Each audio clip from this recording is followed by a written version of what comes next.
Hey everybody, how's it going? Welcome to NoDQ&A video here on NoDQ.com and the YouTube channel, youtube.com/AaronRiftNoDQ.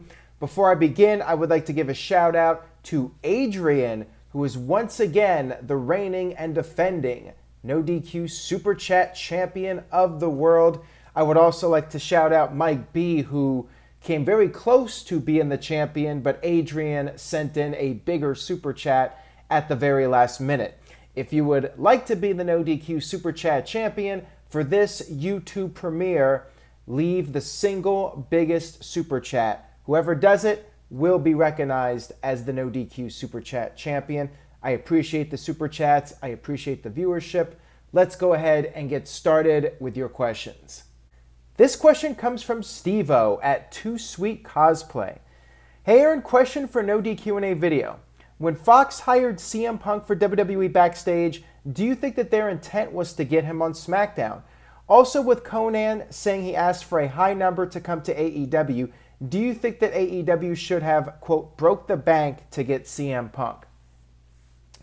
As far as Fox goes, Fox hired CM Punk, not WWE. WWE had nothing to do with it. Fox wanted good numbers for WWE Backstage. As far as AEW goes, who knows if that's even true about CM Punk asking for a really high number to work for AEW. Maybe it's true. Maybe CM Punk said $10 million and AEW was like, no way. Punk made some kind of crazy offer that he knew AEW would not take. And same thing for WWE. But I've said this before and I'll say it again. I think we will see CM Punk back in WWE one day. Whether it's Raw or SmackDown or the Hall of Fame. If it's good for business, it will happen. And we've seen grudges worked out over the years. People have come back. Ultimate Warrior, Bret Hart, the list goes on. CM Punk and WWE, I see them working together at some point in some capacity. Is CM Punk going to return and wrestle full time? No, but I think he'll be back. And if anything, the Fox deal at least opened the door for CM Punk to start getting involved in WWE in some form. If not working for WWE, talking about it and interacting with people like Renee Young and Booker T. It was a baby step. And perhaps we will see more baby steps in the future. This question comes from Forever Atheist. Says, do you think the WWE Championship should main event every pay-per-view like in the old days? Yes, 100%. Now, there are times where I might argue that some other match should close the show. And my thought process on that is that the match in question is the match that is the biggest deal. It feels like the main event. But yes, the WWE Championship should feel like the main event. I think WWE should always book their main storyline as the WWE title feud. If it's not for the WWE title, then it should not be given as much airtime and not have as much focus put into it.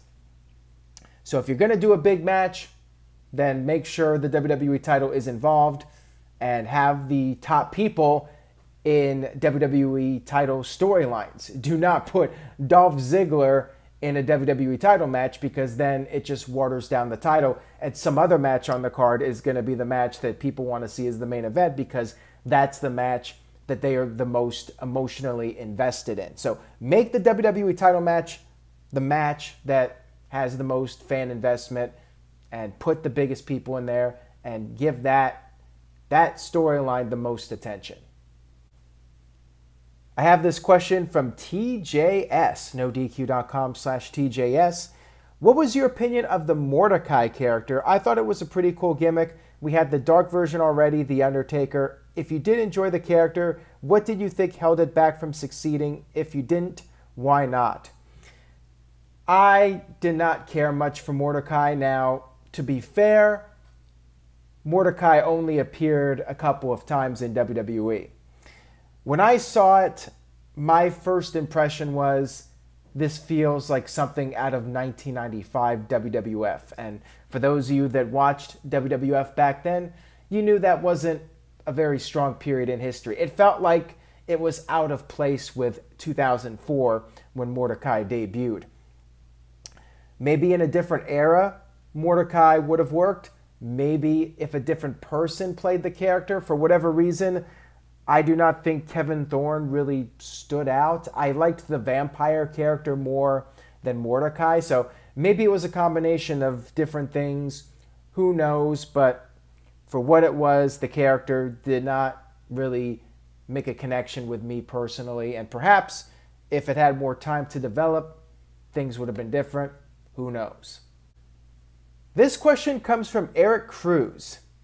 It's been over 4 months since we've seen Roman Reigns. How do you think WWE has handled the main event card without him, and do you think he has missed aside from the economic impact, and will he be inserted immediately into the title picture upon his return?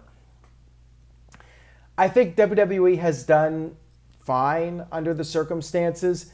Braun Strowman was somebody who was very much lost in the shuffle, and WWE went with him as the top guy, which they should. Unfortunately, it was realistically 2 years too late with Strowman, but WWE finally went with him. They're doing the Strowman Express, so they're really trying to put Strowman in that same position as Roman Reigns, as a credible champion, somebody who can represent the brand.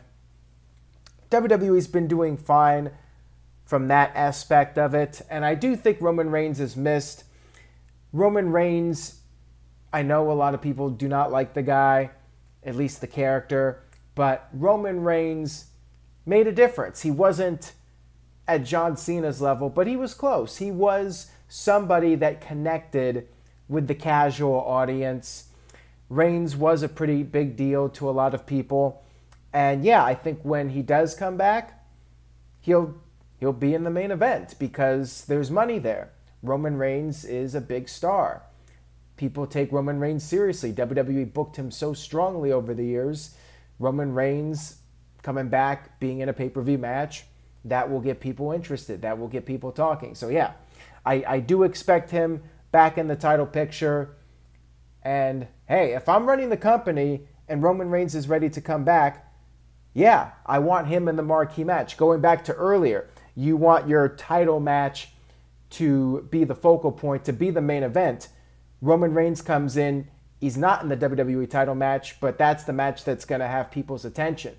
So you might as well put Roman Reigns in the title picture because he's going to get the attention either way. So smart business is put Roman Reigns in the main event, and therefore the title gets elevated and the title is a big deal as well. This question comes from Kenny. Whose reign at the top of WWE annoyed you the most, the John Cena era or the Roman Reigns era? Good question there. And I just talked about Roman Reigns. Both were frustrating at times. With John Cena, there were so many good opportunities to turn John Cena heel, and WWE chose not to do it, and eventually the time passed. I think maybe Roman Reigns bothered me more just because it felt like WWE was trying so hard to make Reigns the new Cena, and they were doing everything they did with Cena, having Roman Reigns be Superman and overcome all the odds and so on and so forth. Feeding Roman Reigns those terrible lines, suffering succotash. We still talk about it to this day. And not letting him do his own thing, not let him be an ass kicker. The thing about Reigns is Reigns could be a babyface and just be an ass kicker. But WWE had to try and mold him into their version of a top star where the guy has all these layers. He's a comedian. He tells jokes.